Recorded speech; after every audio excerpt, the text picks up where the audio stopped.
Muchas gracias. No saben qué emoción tengo de estar aquí, cómo me costó venir, vieran. Si yo les contara, se me va el tiempo. Pero en realidad es un sueño, más que presentar la historia. Es que fue como que me puse ambiciosa en el título, pero digamos que es como la trayectoria de la educación de los museos en cuanto a su consolidación, digamos, departamental, ¿sí? Y cómo eso va un poco en, en evolución. Eh, Hoy no nos imaginamos un museo sin educación. Es más, hablamos de que dentro de los ejes transversales, como sostenibilidad, género, educación es uno de ellos, porque no solamente se mete como en el pasado, digamos pasado, ¿verdad? Porque el desarrollo de la educación de los museos es muy, igual que en toda América Latina y creo que en todo el mundo, es muy, no es homogéneo, sino que en algunos lugares sí se conceptualiza desde el principio y sí se mete desde la conceptualización de una exhibición y sí atraviesa, digamos.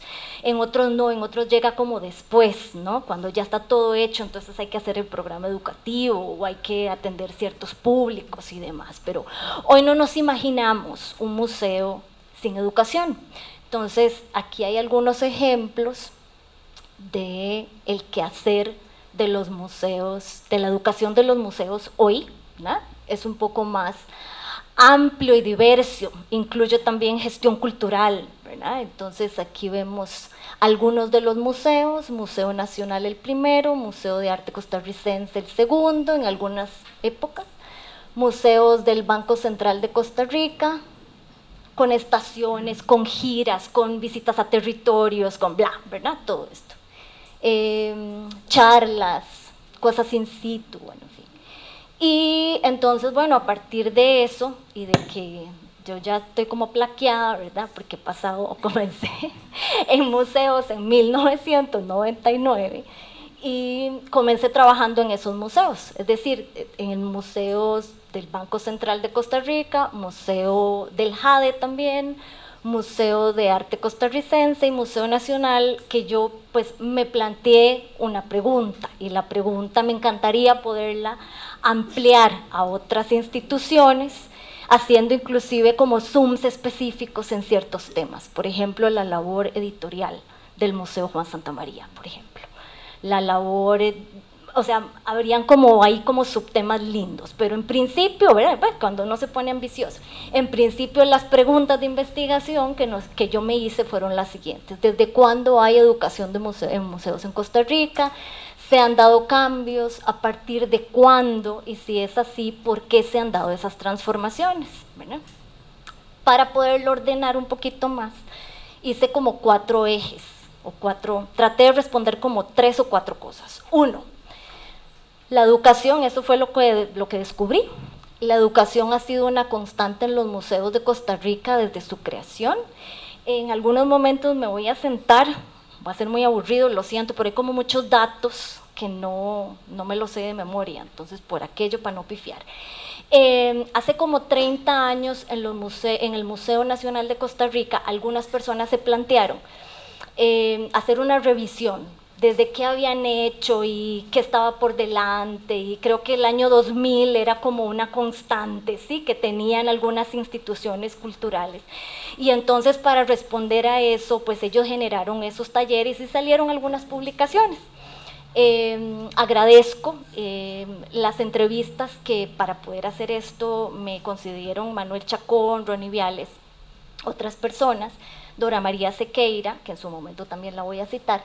Y bueno, entonces ellos hacen me comentan y también tienen unas publicaciones en donde hablan de que desde su creación, el Museo Nacional, por ejemplo, que es el primer museo que se crea en 1887, tiene muy claro que tiene un gran norte, digamos, uno de sus temas es el tema educativo.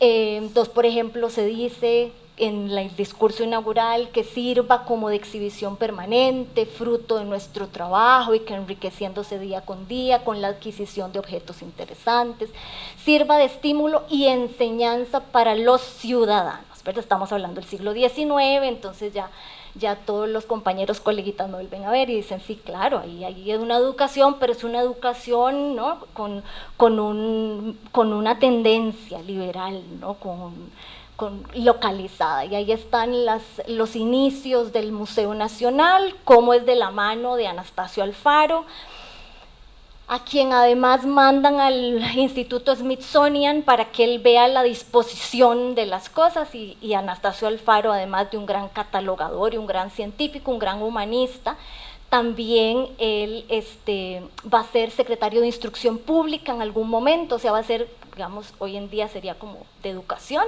también, y en él esta es la disposición que se encuentra probablemente en el siglo XIX, y esta es la disposición que se hace del Museo Nacional en sus inicios, un poco para que veamos cómo hay una réplica, no solamente también de la disposición de los objetos, de concepto de museo, de discurso de museo, ¿para qué también?, ¿no? Eso responde también a las ideas liberales. Vemos también aquí es una imagen de la colección Troyo y de la colección Aguacaliente, como en algún momento Anastasio Alfaro, cuando asume como secretario o encargado de la parte educativa, el Museo Nacional lo asume Juan Fernández Ferraz, y él tiene a su cargo también llevar a cabo las exposiciones internacionales, es decir, posicionar a Costa Rica frente al extranjero en diferentes partes, en Chicago, en Europa, en fin, y ya no solamente se van a exponer las colecciones de las catalogaciones de botánica y qué sé yo, de flora, sino que también se incluyen objetos arqueológicos, sobre todo de esta colección Troyo, que es lo que da origen, digamos, es lo de Guayabo de Turrialba, ¿sí? Y también que son, bueno, hasta el día de hoy están en la Omar Salazar, en la UCR en exhibición, y son piezas de una gran imponencia y de una gran maestría. Aquí me permito, aquí hay un corte muy grande, porque yo hablo aquí de que lo cierto es que si bien el museo fue entendido como un espacio educativo, su esquema interno, su desarrollo, estaban regidos por criterios formales tradicionales de acumulación de información. Con el Museo Nacional se buscaba fortalecer un discurso y una imagen nacional en el contexto del siglo XIX, en el auge del liberalismo.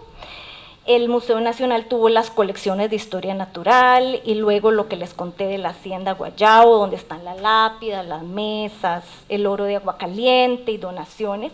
Pero bueno, ¿con qué fin? Con el fin de recontextualizar, resignificar los objetos bajo una orientación, un discurso, una mirada que fortaleciera la narrativa nacional sobre la base de arquetipos nacionales, especialmente la búsqueda de una singularidad, de una identidad precolombina. Mucho se hablaba de que ya cuando se hicieron esas exposiciones internacionales se habían dado grandes hallazgos en México, en Perú, entonces era muy importante también que esa vitrina de exposición que eran ese tipo de pabellones, Costa Rica también, pues llamara la atención por algo propio. Y eso pues no es ni extraño ni es ajeno, eso pasa en los museos en el siglo XIX también, ¿verdad? A nivel internacional, desde la Revolución Francesa y los ideales de la Ilustración, se van a desarrollar muchos museos. El Louvre, que ahora está en el ojo del huracán, ¿verdad? A raíz del tema de la protección de su propio patrimonio.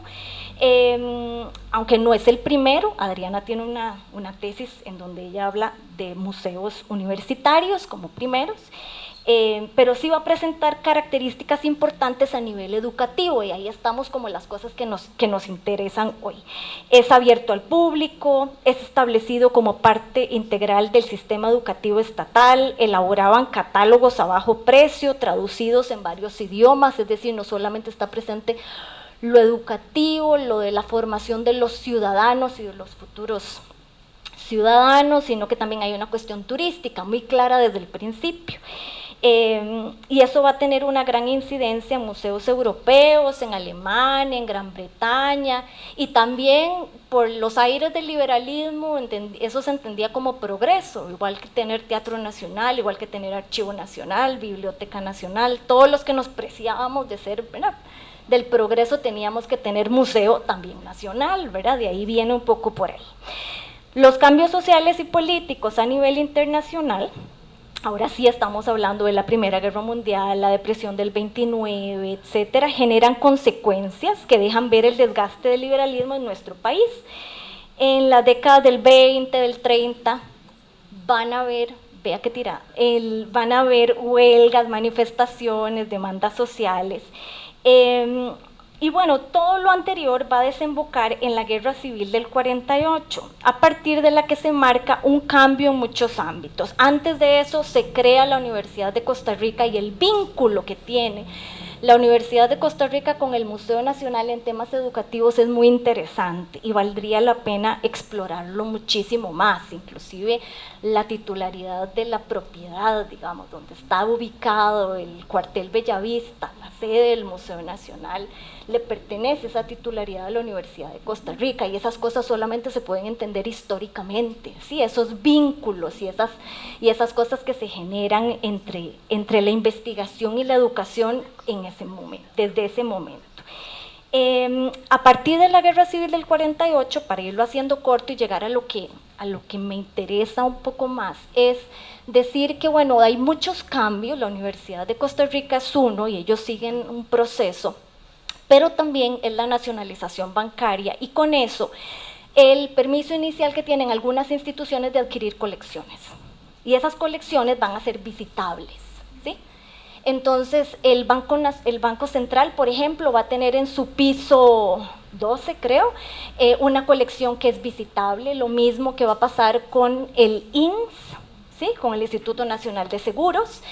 Pero bueno, a pesar de que, digamos, son cambios políticos, hay una constante en términos educativos, y entonces es ese mirar y admirar, ¿verdad? Es esa constante desde el siglo XIX, en donde hay un paradigma tradicional, en donde el museo es un apoyo, pero ojo, sí habían horarios, es más, por ahí anda una revista de estas como de variedades, de los cancioneros, en donde se decían además los horarios en los que se atendían, o sea, había personal educativo que contestaba preguntas, pero eran como preguntas para tareas, con horarios del banco, con horarios de la oficina, me explico con eso, ¿sí? Y además era como la exposición, es su contenido, es un museo para la contemplación, es un museo además en donde los educadores o las personas que contestan las preguntas tienen que apoyar en la autoridad de los expertos, pero sí ofrecían servicios como préstamos de libros o de materiales, eso sí, siempre dentro de los horarios del banco. ¿Cuándo hay cambios? Y ahí viene lo chiva, dice mi hija. Entonces, yo marco aquí, bueno, muchas cosas, la Segunda Guerra Mundial, la creación de instituciones como la UNESCO, y dentro de la UNESCO lo que antes se llamaba como la Liga de las Naciones, donde había una secretaría de museos. Eso es lo que le da vida al ICOM después, y el ICOM comienza desde el 47 a establecer definiciones de museos. Y esas definiciones se comienzan desde 1947 y se comienzan a discutir cada vez más. América Latina va a tener un rol esencial, porque es un rol también muy aguerrido, donde está el papel, donde se discute, sobre todo en la mesa de Santiago de Chile, se discute muchísimo el rol de la comunidad y el rol también de la juventud. Entonces, aquí me encantan estas fotos porque en las primeras son solo viejillos, van a perdonar lo que les digo, y se ven en las demás fotos donde hay presencia de mujeres, porque eso también es un cambio en los museos, ¿verdad? Y en la gestión de los museos. ¿Qué pasa en Costa Rica en los 70s? Ahí estamos, bueno, es que es lo que Rafael Cuevas habla de que es como los años dorados, ¿verdad?, en la cultura en Costa Rica. Pero a nivel nacional, bueno, ya les conté, que se permite la adquisición de piezas arqueológicas y que entonces eso permite salas de visitación. El INS comienza a adquirir en el 71, el Banco Central desde los 50 y luego muchos profesionales en museos, a la luz de lo que sucede internacionalmente, hacen importantes reflexiones y sugerencias. Además de lo de la Mesa de Chile, es en los 70 en que también se decreta el Día Internacional del Niño. Eso que nosotros llamamos el 9 de septiembre, el Día de la Niñez, el Día del Niño, la niña, no sé qué. Eso nace en los 70 también. Y eso genera toda una discusión. Yo me encontré unos documentos de 1973, que son los informes de la Junta Administrativa del Museo Nacional, en donde él celebra montones, 200 grupos y yo que sé qué, que le llegaron ese año gracias a las pautas televisivas que pagaban para atraer a la gente, y además se hace una discusión de si el museo tiene que ser gratis para los niños o no. Entonces, yo no sé las instituciones donde ustedes trabajan si sigue siendo gratis para escolares, ¿verdad? Hoy ni siquiera lo pensamos y más bien la gente se indigna, pero bueno, la pregunta es válida, es decir, ¿por qué, desde cuándo y a raíz de qué, ¿no? Ahí van a ver entonces, ahí está el informe de 1973, con esos paradigmas del museo, una escuela para todos, y hay unas reflexiones muy bonitas en donde dicen es que el museo no es un lugar para expertos, es también un lugar para el pueblo, es un lugar para que los niños, hay una gran necesidad también de justificar que el museo es un espacio para niños, y entendido para niños, ahí se hace como una homologación con educación, porque al principio los departamentos de educación éramos solamente para atender población infantil, ¿verdad? Escolar, entendida como población escolar, y ahí los ven. Hay otro tema que pasa en los 70, bueno, la creación del Ministerio de Cultura y Juventud, la creación, nace el Museo de Arte Costarricense, el Museo Juan Santamaría, ahí además hay una gran vorágine, artistas que se reúnen, que se van al extranjero, que vienen, o sea, ahí esto es un semillero. Y también muchos profesionales que se van con becas y que vuelven al país, ocupan posiciones importantes de gestión en diferentes museos o tienen un rol muy importante en instituciones educativas y hacen una gran labor de capacitación. Entonces estoy hablando aquí, voy a dejar a muchos por fuera, ¿verdad? Como en los Óscares, pero no es la idea. Pero serían Eduardo Fay, Dora María Sequeira, Pilar Herrero, otras generaciones de Raúl Aguilar, que son también personas que se van a capacitar en temas de restauración, o sea, que tienen que ver con la profesionalización también del museo, ¿sí? Gerardo Hidalgo, Alfredo Duncan, después personas que vienen a integrar universidades, Óscar Navarro, Álvaro Madrigal, Efraín Hernández, Félix Barbosa, que si no lo menciono, ¿verdad? Y luego gente de afuera con una mirada que refrescan, que son Georgina Di Carli, Cristina Tazagaraki, y también Jody Steiger también, ¿no? que vienen y que permean de alguna manera con su mirada. ¿Qué aportan todas esas personas? Van a ofrecer visitas guiadas a escolares y colegiales. Aquí hay un énfasis en segundo y tercer ciclo, y como no me va a dar tiempo, porque ya me están trapeando, entonces de una vez las preguntas serían, eso ha cambiado en nuestros museos, que la oferta se concentra en segundo y tercer ciclo de primaria, ¿verdad? Vean que hay influencia de constructivismo, esos son los legados que dejan estas personas que se van a capacitar afuera y vuelven, ¿sí? Con previsita, visita, posvisita, o talleres interactivos que tienen un cierre con una manualidad, o sí, cuestiones de este tipo. Hemos cambiado tal vez y ampliado los formatos, que ahora hay que si el QR, que si se huele, que si se toca, pero bueno, hay como una gran sombrilla que nos cobija en términos de psicopedagogía, que tiene que ver con constructivismo. Es una oferta educativa permanente, a diferencia del pasado, donde ya les dije que sí había servicio educativo, pero que era como más en horario de oficina. Aquí estamos hablando de algo diferente. Y luego, a partir de los 90 más o menos, se les comienza a hablar de departamentos de educación. Y ahí está el cuadro si lo tuviera que volver a hacer le doy vuelta completo, cada franja es un museo distinto. Entonces, el amarillo es el Museo Nacional de Costa Rica, con titularidad pública, con taquilla, ya les digo, desde los 70s, es gratuito para escolares. Y en los 90s se formalizan servicios educativos que luego son integrados en el 95 en algo que se llama Departamento de Proyección Museológica, que eso es algo como muy particular para ese museo.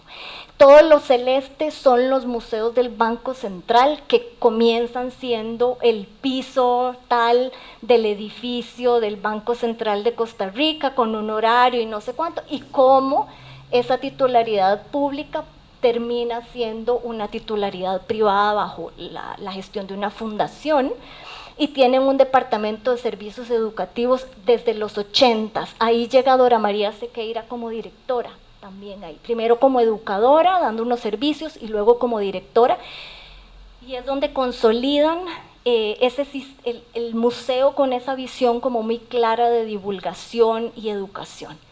El morado es el Museo del Jade y la Cultura Precolombina, que también, al igual que el anterior, comienza siendo como una colección arqueológica dentro del edificio, el piso 11 del Instituto Nacional de Seguros, que luego habilita un espacio en planta baja para dar a conocer el 40% de su colección, pero eso no es suficiente, y eso termina entonces en la construcción de un edificio aparte, que es el edificio que conocerán en el 2014, y donde tiene ahora sí servicios educativos, departamento, etcétera, y hacen cosas muy interesantes.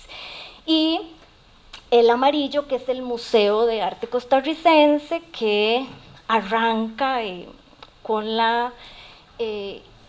el Ministerio de Cultura y Juventud, en lo que fuera el Aeropuerto Internacional La Sabana. Esa va a ser su sede, pero resulta que arranca desde el principio con Dora María Sequeira también, un programa educativo precioso, y luego en los 90 se inauguran algo que se llama como arte para sentir. Entonces son como réplicas, cuestiones redibujadas, cosas táctiles, obras originales que se podían tocar también, y eso da origen, ese plan piloto, a que luego eso se traslade a la Estación al Atlántico en el 2002 y le pongan categoría de museo, y se llama el Museo de Formas, Espacios y Sonidos. Y aun cuando fue del agrado de muchos visitantes, había visitación y demás, por un tema de sostenibilidad se decidió cerrarlo en el 2008. Pero fue un museo que dependía de otro museo. Me explico con eso en cuanto a recursos, personal, y las obras pasaron. Entonces, de aquí lo último que me queda antes de cerrar es decir, bueno, esos departamentos creados, en lo que yo he podido revisar, vean, y además ustedes, colegas, por favor guarden lo que hacen, porque vieran que no hay material de lo que hacen. Si ustedes van a los archivos y a las bibliotecas, no se encuentra el material de lo que se hicieron en las primeras décadas. Entonces, si yo puedo decir qué ha hecho el Museo Nacional desde su gestión, bueno, un programa de voluntariado desde 1990, porque así lo encontré, ¿verdad? Y ahí están experiencias de visitas en situs, capacitaciones a docentes. El Museo de Arte Costarricense, con este programa también, que era como una especie de valijas, con un material maravilloso. El Museo de Formas, Espacios y Sonidos. La Plaza de la Cultura, que ofrece desde que se abre en el 82 servicios educativos, diseñados por Dora María, pero luego se convierte en la fundación Museos del Banco Central. Aquí está el programa y aquí están las características que tienen, con la interacción y demás que logran ahí. Y luego el Museo del Jade también, que comenzó como una sala de visitación y hoy en día ofrecen todo un programa. Esta es una parte, y con esto cierro. Para el caso de Colombia, hay un investigador que fue el director del Museo Nacional de Colombia, Daniel Castro Benítez, y él cuenta que en el caso de Colombia, a partir del año 60, hubo un cambio en cuanto al trabajo didáctico en torno al arte. Y él dice que uno de los grandes culpables de eso es Marta Traba, porque Marta Traba, para el caso colombiano, ella venía de su situación política y demás, pero ella entonces comienza a implementar una serie de videos, de visitas en salas de museos, una cuestión, recorridos guiados, una cuestión de actividad educativa, ¿sí? Y él se pregunta si el arte es un iniciador. Entonces yo hablaba con Dora María Sequeira y Dora María Sequeira me decía, sí, para el caso de Costa Rica también. Es decir, los programas educativos que nacen en los museos formalizados a partir de la década de los 80 y de los 90 nacen de la mano de arte, del arte, porque es el arte el que te permite tener múltiples interpretaciones, tener como una mayor libertad, a diferencia del antroposomorfo, la pieza, qué sé yo, tal, que tiene una cuestión muy específica. Entonces, valdría la pena preguntarse, porque también nosotros tuvimos una serie de programas, de atisbos, la visitación de Marta Traba en Costa Rica, etcétera, valdría la pena preguntarse si también a raíz del arte es que se tejen todos estos cambios y si el arte también es un iniciador en los departamentos de educación para nuestros museos. Y bueno, y eso sería mi presentación y aquí les voy a dejar esto. Muchas gracias. Perdón.